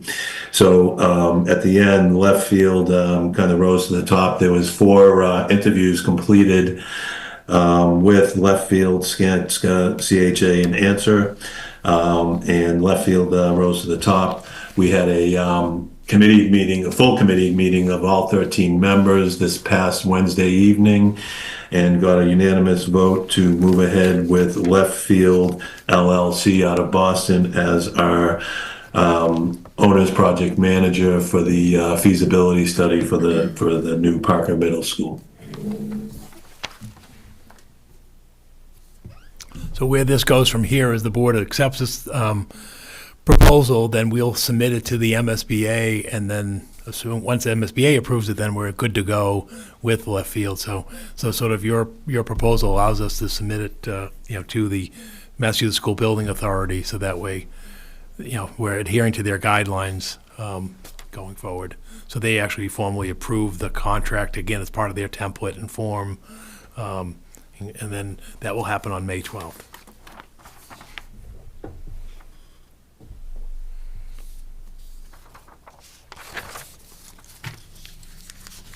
And I think the thing to note is as we discussed at the Permanent Building Committee, where it was unanimous selection of left field from both the Selection Committee and the Permanent Building Committee, and they have an excellent track record in this region, successfully doing the Berica High School project as well as the Tingsboro Middle School project. And this is what they do. This is what the company specializes in, and they're really excited to come on board on this project.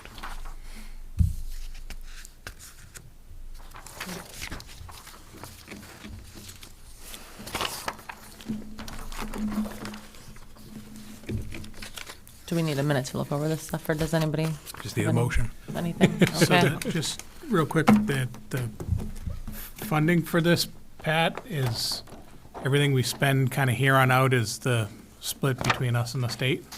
Yeah, we will get the reimbursement for this, and we can start submitting, for reimbursement. They have a minimum threshold, but basically you can submit, I think you have to exceed $50,000 minimum per request.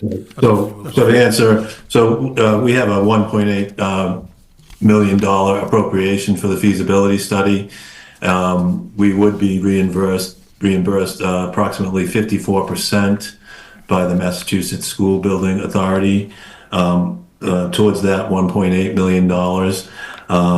This portion for the owner's project manager, I believe, Paul, came in at $440,000 or $444,000, if you have that figure. Yeah, it's That's 445. 445. 445, so with the remainder going to design services, et cetera, so, which we will embark on once we have the owner's project manager on board. So at this point, that's the overall budget. That's their portion for the owner's project manager. And at this point, I would make a motion that the select board accept and approve the owner's project manager of Left Field LLC out of Boston for the Parker Middle School building project as presented. I'll second it.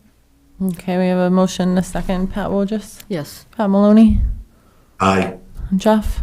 Yes. Aaron? Yes. And I'm an aye. Approved. Okay, thanks. Next up, town manager reports. Yeah, real briefly this evening, one thing I first want to note is our town website has been updated, a new release since our last meeting. It looks good. We're getting positive feedback, and I want to thank Christina, Bruce, and James Garrity in my office who sort of, took on this project and really did a great job. And so again, it is much cleaner and more, it's inviting. So hopefully, it will serve the town well. Christina and James did it? Yeah. Oh, really? Yeah. Yeah, it looks good. Yeah. Nice work, guys. Yeah. Nice work.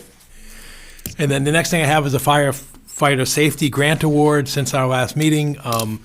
The Healy Driscoll Administration Executive Office of Public Safety released its fire safety awards, and in the town of Chelmsford, we were rewarded $12,150. And actually we're going to use that for firefighter boots, safety gear. So that's a good award, and again, it helps improve the safety of the fire department. But we did get a little bit more than. In other communities, yeah, and I credit Chief Ryan for that, because he kind of knew what tends to be supported and not supported, and he chose an item that we could get more funding. So you're right, we received significantly more even than the city of Lowell in this grant round. I also have for you the monthly double poll report from April. The good news is the number of double polls, or open tickets as they call them, decreased to 47, which was a decrease of 13 from last month. And 21 tickets were closed since the last monthly report. Again, coming out of the winter, there really isn't a lot of work they could do on double polls, but the reason we had the decline, there was a project that was completed And then what we look for, just the board new members are aware, how the double poll process works is, there's a double poll database, believe it or not, that exists out there for the utilities to use, Comcast, Verizon, National Grid, and so forth. And then what they do is it's almost like a next to go system. And basically they go on how they're promoted on the line. So National Grid is the top of the lines, the electrical lines, particularly the three-phase power and so forth. And then Verizon is usually the bottom of the line. So what we look at is not only how many double polls we have, but where they are in the process, because if they're at the very top of National Grid, we've got to get National Grid moving, because no one else can move until the person above them moves the double poll on the pole. And then the exciting ones is when you're down at Verizon, it means you're just about done. So what we look at as a town staff is we look at what's the age of the double poll and who's next to go. And then you can see on my memo, there were 2 longstanding double polls that we've been chasing National Grid for. One goes back to, I think it was several years on Long Meadow Road. We really can't find any reason why that double pole work hasn't been done. And then there's one at Riverneck Road where that is over Route 3. That one is more understandable. Anytime you're dealing with pole utility work spanning across Route 3, and that one was by a third party, which is why you see the DOT mentioned for the transfer. So again, that's where we're at. And again, with the lack of storms and now the better weather in March and April, we're hoping that when we get our double poll report for May in a couple of weeks, that we'll see these continue to decline. That's also assuming that all the double polls are what's on that list and that the list is accurate, and that's a different discussion. But again, we've made significant progress as a community, and particularly trying to address the longstanding double polls. And then the last one, which is not the least one, I want to just take a few moments and provide you with an update regarding the South Rural School roof replacement project. That's for a portion of the South Rural School elementary school roof. We went to town meeting, you got preliminary design funding, working through the accelerated repair program through Massachusetts School Building Authority. We were assigned, again, a design project manager on this project. What you see in the packet is they've calculated, the MSBA has calculated a reimbursement rate for the South Row School reimbursement project, and you see in that case it's 52.26%. And you can see you have this base, and then you have your income factor and your property wealth factor. So again, we'll accept this because, quite frankly, you can't change it. But again, that's the process. But more importantly, what I want to take a moment on is to look at the timeline. And here's, Dr. Lang and I and Christine Clancy, our Public Works Director, were on a virtual call with the project manager on this project. And the concern is we want to do this work in the school roof in the summertime. And the goal and the vision was always to do the work in the summer of 2026. So obviously not this summer, but next summer. And that was why we appropriated money 6 months ago at the fall town meeting. Where we're at now, and as you can see, this is the Gantt chart of the project timeline. Here we are near the end of April. We are scheduled to receive in 2 weeks the cost estimate to do this project. So in other words, they've already gone out and they've done the core borings in the roof. And what we've been informed of is because of the fact that the original roof in the building is still there and there's been a replacement roof, we now have to go back and remove, you can only add so much roof to a building. We now have to go back and remove the roofing that's there prior to the installation of the new roof. What we don't know at this point, but we'll know within 2 weeks, is the original coal tar roof from back in the 60s, is it a hazardous material? Because was there asbestos or other materials in that product for disposal? If so, that's going to raise the construction cost. At the end of the day, we could be looking at a $3 million partial roof replacement project cost. As I mentioned earlier, the goal is to do the roof next summer, summer of 26, but the goal is also to bid at an opportune time to get the best bid pricing. And so if you look through this Gantt chart, the construction period at the very bottom, you can see is, fourth quarter of '26 construction. You see the bold letters at the very bottom on the right. But you want to be doing bid award next December 15th. But in order to get there, you've got to do all the other, construction documents and design development and drawings and design funding. The key, and what my long-winded way of saying is, they want design funding secured by the end of June, meaning the end of next month. The problem we have tonight is, normally we like to roll special town meetings into the annual town meeting. And yes, we could go a third night, or we could ask for a special town meeting on a third night of spring annual town meeting. So, as you know, we're going to start on April 28th, and then we'll recess and continue on that following Thursday, which will bring us to May 1st. And then ideally, we could say, we could call a special town meeting on May 5th. The reason I'm not recommending that, and I think that's a practical reason, is we wouldn't have the cost estimate till a week before a town meeting. And it's not fair to the community, it's not fair to the finance committee, it's not fair to you to basically turn around a vote for the town meeting approval within a week. And that's not how anybody should do business. But again, they want the funding secured by the end of June, which is a polite way of saying we would need to hold a special town meeting in June to ask voters, for this money to do the project at 52%, as we noted earlier, and with no one questions that the roof has to be done. So I spoke to the town moderator and also spoke to the senior center. When could we do a town meeting in June? Well, you're not going to do it on June 30th, a Monday night, because that goes into the July 4th week. So the question is, and the question I have for the board is, we could either do it the 23rd of June or the 16th of June. Basically the third or the fourth Monday. The difference is, if we meet on the 16th, school is still in session. If we meet on the 23rd, school is completed its session. I don't know if that matters in terms of people's schedules or people's availability and so forth. So that's what I asked the board this evening is what is your preference? Because whatever that is, I will come back and have a warrant for you to sign, for this town meeting, in May for the June town meeting. So that's, in terms of your schedule, you're scheduled to meet because of town meeting, expectations. We would be meeting on the, we're not meeting on the 30th of June either. I'm sorry, we're meeting on the 30th. We're meeting on the 30th of June. We're not meeting on the 23rd of June, but we are scheduled to meet on the 16th of June. So the question is, do you want to replace your meeting on the 16th with this, or do you want to add this in between your two scheduled meetings in June? That would be the 9th, right? No, it would be the 16th. We're scheduled to meet the 16th and the 23rd and the 2nd. So we got 3 meetings in June: the June 2nd, the 16th, and the 30th.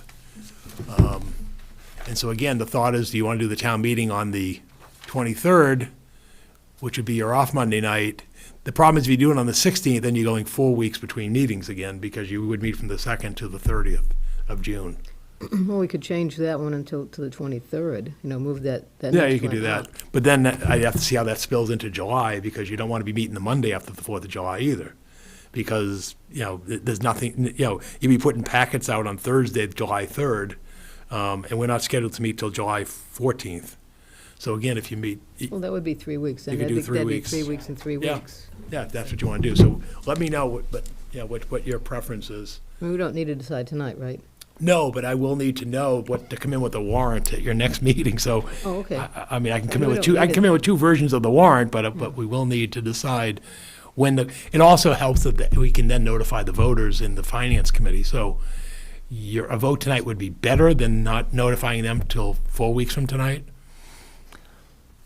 This has already voted at town meeting, right? We're No. just All we appropriating funded was the funds, preliminary. or- All we funded was the preliminary design. This would Okay. fund the total project cost of Oh. $3 million, which would be borrowed, and then we get 50% reimbursement from the state on this project. Again, it's probably going to be a very quick town meeting, and it's, unfortunately, you got to go through all that effort, and could probably take like 15 minutes but you have to do it. And again, it just isn't possible to do it within our annual town meeting because you just don't have the numbers soon enough, sadly. Yeah, it's just not You're there. not going to do that. We're not going to do that with a week. You drop something of $3 million, in a week's notice. It isn't fair. Well, It isn't right. we. And it also doesn't allow the FinCom to release its report in a timely manner, which should be at least 7 days before the meeting. But it doesn't have to be on a Monday. I mean, we could do it on Yeah. one of those Thursdays, and that way it wouldn't Yeah. interfere with any of our schedules, Yeah. our meeting schedules. But then it also it throws people off, though, because people traditionally associate town meeting beginning on Mondays, so Well, I there's mean, no we've perfect. done specials it on before. Thursdays before, Yeah. so, I don't know.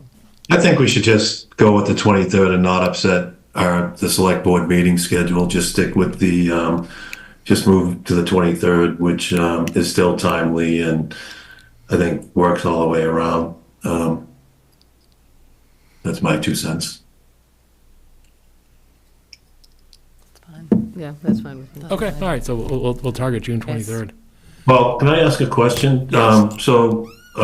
We're awaiting the cost estimate right now for that. Yep. Did you say the overall cost is 3 million or it's going up by 3 million? No, we anticipated it'll come in around 3 million, which was significantly higher than we originally envisioned when this project was brought forward at the preliminary stage. So no, we anticipate the total cost will be around $3 million for the Right, roof so project. the appropriation we'd be looking for at a special town Yeah. meeting would be 52.26% of that. Yeah, well, we got to fund the full amount and then to borrow and then Right. get it back. Okay. And again, we wouldn't really borrow this money significantly till next summer. So it's not going to add to next year's tax bill, but you've got to, in order to be able to work with the MSBA's schedule, you've got to, and it works fine if you're a city, it has a city council that can meet any other Tuesday and do this. It's just with town meeting for towns, it's a bit more cumbersome, which is why we need to call a special town meeting. And we won't know until after this is done if there's an asbestos issue or. Well, no, we'll know that in 2 material. weeks. We'll know that when they come back. So With we'll they've know. done all So- the cores. So it could be 4 million No, we were originally hoping it was around 2 million. Now we're thinking it could be 3 plus. because of the. Because of the Okay. materials. And then like everything else, who knows what the bid climate's gonna be Right. for next winter. so- Prices are all over the place. Wasn't that In school all updated likelihood, a few years ago? Aaron, What's that? Wasn't that school updated a few years ago? Yeah, this is the portion of the roof that wasn't done. Oh, okay. The rest of the roof is fine, so we're not, so it's only a No, portion. just like you mentioned that, the original roof's from the 60s. I'm thinking, well, didn't we just get rid of that? No, but the problem is with when they did the previous, not the portion that we're doing, they just went over what was there previously, but they won't allow you to go over it twice. Right. So that's the issue. So we got to go back and remove, which cause a cost. And then, like you said, if it is a hazardous material, it can be done, and obviously there'll be nobody in the school. It just costs a lot more money to dispose of the material you're taking off the roof. What it sounds like here is that the original roof is still on that portion of the building. Yep. That original roof was likely a tar and gravel roof where they removed the gravel and then went over it a couple more times. But that original tar likely had asbestos fibers in it, which is what likely drove the cost to the $3 million. So, so it's that bottom original layer that is likely driving cost here, is my guess. All right, thank you. And then, Thank you. like I said, also when we're at the end of town meeting this year, we'll let people know when we finish spring town meeting that we'll be expected to see them on June 23rd. So it's helpful. Thank you. And then I do have one appointment for you this evening. It's for the Vinyl Square Action Plan Committee, and that would be Mike Walsh, who just recently completed his service on the planning board.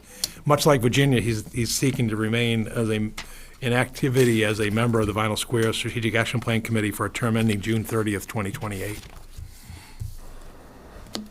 Okay. Nobody has any questions or comments? I'll take a motion. I'll make a motion that the select board approve Mike Walsh for the Vinyl Square Strategic Action Plan Committee for a 3-year term ending June 30th, 2028. Is this Wait, is this a select board appointment or town manager? That's a town manager appointment. Vinyl Squares. Oh, I'm Oh, sorry. but we still vote, okay. Yeah, town manager, you confirm. Yeah. Okay, I have a motion and a second. Pat Wojcik, Yes.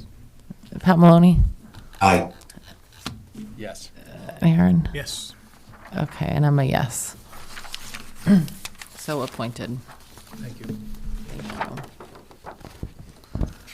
you. Okay, next we have liaison reports and referrals. Pat, would you like to go first? Sure. I have I'm a just few- going in a circle here. We haven't really established a rotation yet. This is just, thank you. Okay, so I have several things this evening. Last week, the Chelmsford Police Foundation made several awards to current members of the police force. For Meritorious Service Award for Life-Saving, they awarded Patrol Officer Christopher Chipchak, Patrol Officer Jake Hartshorn, Dispatcher Andrew Humiller, Patrol Officer Christopher Robinson, Patrol Officer Matthew Setch, Detective Brian Ubley, Patrol Officer Derek Tyros, and there was a special surprise award to Chief Colin Spence. So congratulations to them. For Meritorious Service Award of Outstanding Performance of Duty, awards were given to Patrol Officer Matthew Kilmartin and Patrol Officer Nicholas Thayer. And for Meritorious Service Awards for Valor, Patrol Officer Craig Mead and Patrol Officer Nicholas Thayer. Congratulations to all of those folks. Last Friday, there was a graduation at the Fire Academy. We have 2 new firefighters in Chelmsford, Brandon Higgins and Jack Shumke. Congratulations to both of them. They've already, I believe, started their shifts. A couple of weeks ago, there was a ribbon cutting at Key Moments Tattoo Parlor at 170 Concord Road. This is the first tattoo shop in town, so if you have a need for a tattoo, that's the place to go, 170 Concord Road. It's the first one ever? I think so. I think so, yeah. Chelmsford Friends of the Library, thank everybody for coming to the used book sale last weekend, last Friday and Saturday. They were able to, they sold books valued at $22,000. So that really, adds to the funding that the Chelmsford Friends of the Library are able to provide to the library for programs and other amenities. And the Chelmsford Friends ask, we're sure that you have many books that you want to donate back for the next used book sale, and probably some that you just picked up this past weekend. They ask that you wait 2 weeks because the people that sort those books want a couple of weeks off to recover from this past used book sale. A reminder that this Thursday, Elon Wu, who is the author of Master, Slave, Husband, Wife, which was the Chelmsford One book for this year, will be at the library Thursday at 6 p.m. The library asks that you register if you plan to attend. Last time I looked, there were 4 seats left, so hurry for that. And on a sad note, before this meeting, I went over to the funeral home where Linda Harrington's services were being held. She is the matriarch of the Harrington family in town, and as we all know, John Harrington is a friend of this board for sure. We see him in the audience very often, and I've known Linda to drive around town in her Corvette. She was always had a smile on her face when she did that, and you wouldn't have believed it, but she was really good at that. And the esteem of this community, I think, was shown tonight. The town manager and I were both over at the services, and we were in line for a good hour and a half, and I think they were going to be going another hour and a half after we Least. left. I got over there early, and the back room, which they had kind of roped off to getting on a Disney ride. I mean, Paul and Jen have to occasionally do that for large wakes. Right. And I got there at 3:45, and the room was already full. So they had the clergy in before us, and then they gave the family a couple minutes of private time. Then they let the rest of us in. You guys must have come after that. She is definitely going to be missed. So that's all I have. Thank you, Pat. And Pat Maloney, do you have anything? Yeah, I'll echo what Pat said about the passing of Linda Harrington, and our thoughts go out to John Harrington and the rest of the family. For my report tonight. I already mentioned earlier that the full school building committee met last week to approve the OPM for the Parker Middle School project. That OPM Left Field LLC will be coming in for a meeting on April 24th. So that'll be a full board meeting on April 24th with our new OPM there to present how they work and how we're going to move through the rest of the process.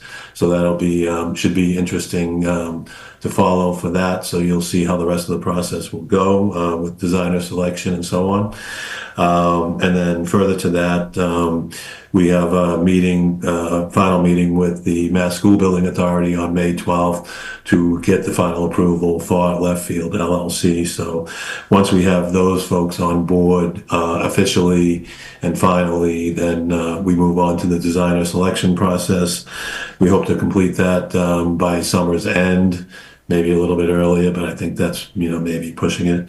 But we hope to complete that by summer's end. And then the real work begins with, looking at the three different thoughts of what the educational program may be, and then on to, looking at siting and locations of potential new building and sizes, et cetera, and the design. So anyway, that's the what I have for this evening. Thank you. Thanks, Pat. And Jeff? I got a couple anything? quick things.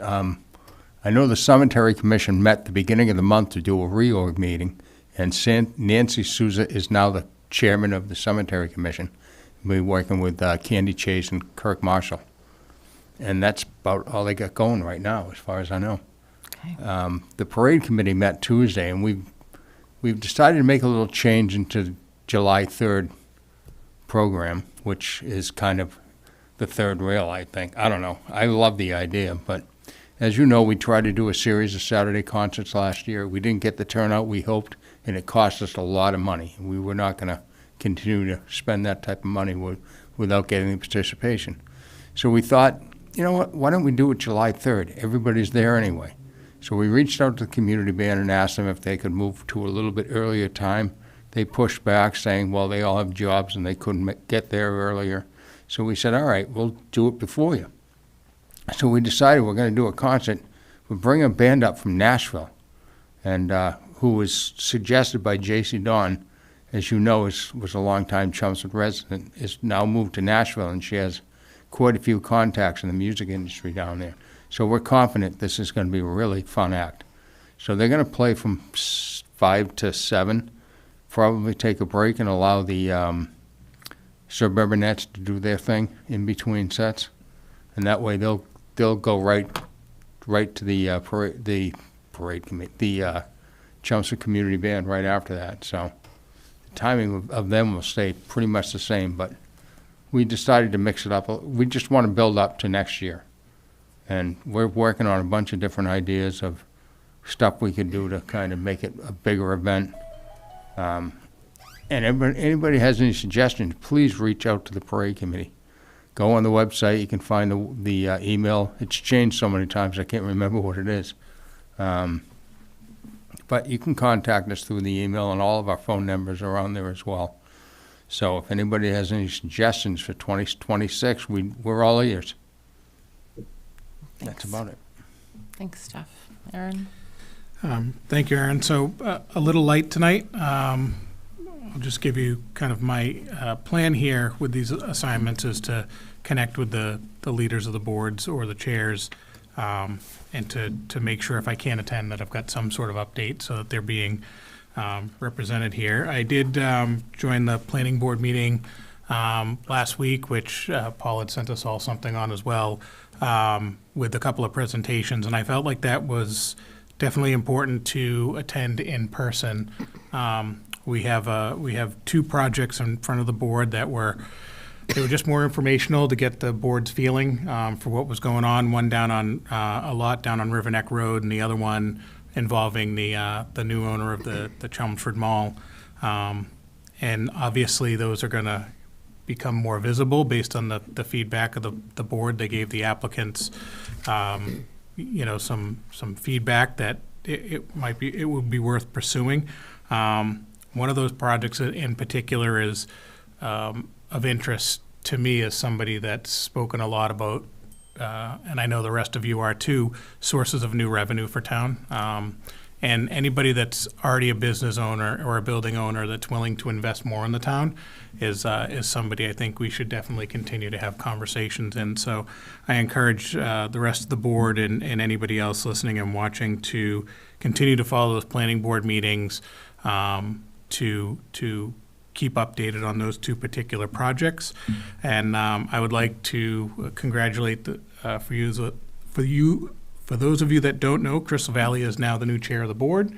So he took the reins of the meeting that night, and he and I met afterwards as I got to witness the signing of the Mylars, which I didn't know was a thing, but that's, I think, pretty cool because that kind of makes everything final. So Chris wanted to let me know and the rest of the board know that if we ever need a spot on their agenda, just let them know, and we have a standing invitation to get up and be able to speak to the board. So I look forward to working with them, and thank Chris for that, and look forward to getting together with the rest of these committees. I've already heard from the Vinyl Square folks, so definitely interested in getting involved with them.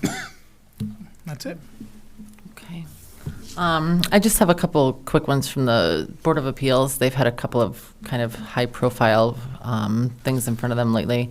For those that don't already know, you probably all do, the Morose Ave project was approved last week.